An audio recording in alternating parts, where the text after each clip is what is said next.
സ്വാമി ഗുരുശ്രീ എഴുതിയ അത്രൈതം എന്ന ഗ്രന്ഥത്തിൻ്റെ ആമുഖം. ഭാഗം 11. പ്രജ്ഞപ്രഭ.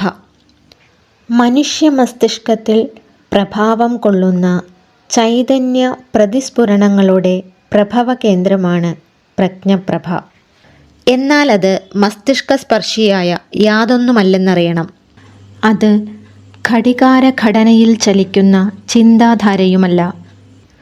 മനുഷ്യൻ്റെ സത്തയെ ആവാഹിക്കുകയും സത്തിനെ ഉൾക്കൊള്ളുകയും ചെയ്യുന്ന സ്ഥായീഭാവമാണ്. ആനന്ദത്തെ ആഗിരണം ചെയ്യുകയും വികിരണം ചെയ്യുകയും ചെയ്യുന്ന അത്ഭുത പ്രതിഭാസമാണ്. ജന്തുജന്യമായ സുഖങ്ങൾക്കും രസങ്ങൾക്കും അതീതവും അതീന്ദ്രിയവുമായ ആനന്ദമാണ്. അത് അന്തരംഗത്തിൽ നിന്നും പ്രതിധ്വനിക്കുന്ന അപൂർവതയാണ്. ആത്മനെ പുണർന്നും ബ്രഹ്മനെ അനുനയം ചെയ്തും ലോകത്തിൻ്റെ മാസ്മരികതകൾ ചിന്തയുടെ വിഹായസിൽ പ്രതിബിംബിക്കാൻ പോന്ന ചൈതന്യ കേദാരമാണ്. അതീന്ദ്രിയ അനുഭൂതികൾ നുരയുന്ന ആത്മകേന്ദ്രമാണ്. സിദ്ധി ചൈതന്യത്തെ ബ്രഹ്മചൈതന്യത്തിൽ നിന്നും ആവാഹിക്കുന്ന അത്ഭുത സരണിയാണ്.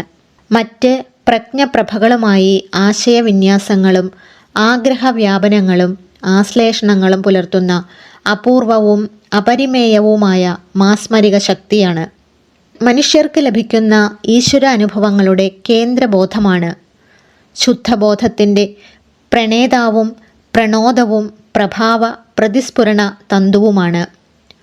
മനുഷ്യർക്ക് ഇഹത്തിലും പരത്തിലുമുള്ള സകല ആനന്ദാനുഭവങ്ങളുടെയും പ്രയോക്താവും ഉപയോക്താവുമാണ്. സമസ്ത ബ്രഹ്മാണ്ഡ ചൈതന്യങ്ങളുടെയും ആഗീരണവും സമസ്ത ബ്രഹ്മാണ്ഡങ്ങളിലേക്കുമുള്ള ചൈതന്യങ്ങളുടെ വികിരണങ്ങളും പ്രജ്ഞപ്രഭയുടെ മാത്രം പ്രതിഭാവിലാസങ്ങളാണ്.